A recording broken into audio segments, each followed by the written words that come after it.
Hello, welcome back to our channel. In today's video, we will be discussing on how to identify men who give young ladies false hope of marriage. Don't forget to like this video and subscribe to our YouTube channel. So let's dive in. This true story says it all. Bruno is a young man who likes women a lot. He is tall, handsome, fair in complexion, but poor and lazy. He came from a very poor family. His parents were petty traders operating in a local village market.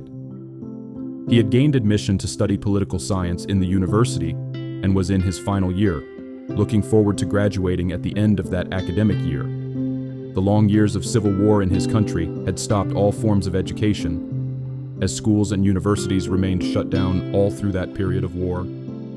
By the time the war came to an end and academic life became revived, Bruno, just like every other student, had lost several years and had grown much older than the year at which young persons who had completed their secondary school education were expected to seek admission into universities.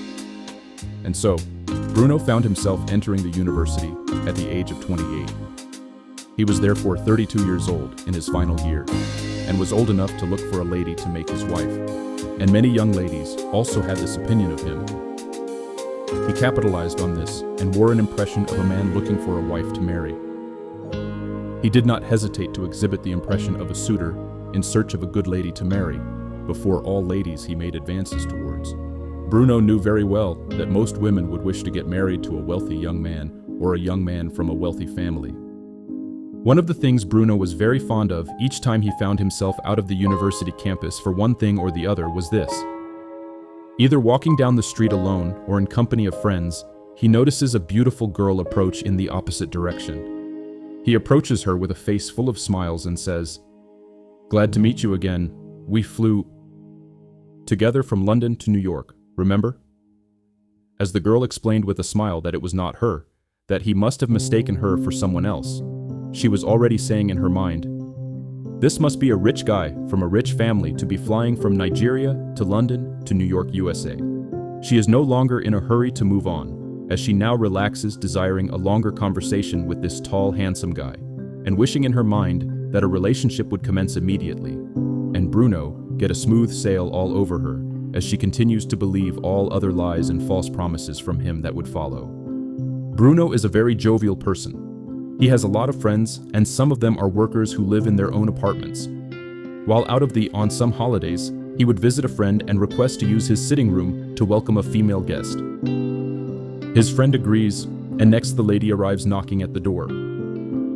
Bruno opens the door and welcomes his newfound lover as if the flat belongs to him. Earlier on, he had approached a shop owner nearby and pleaded with him to give negative answers to whatever he would ask him to bring for him to entertain his visitor, having previously given him a little tip for such a game of deceit. Next, Bruno sends out the house help of the owner of the flat, asking him to call in the shop attendant to him.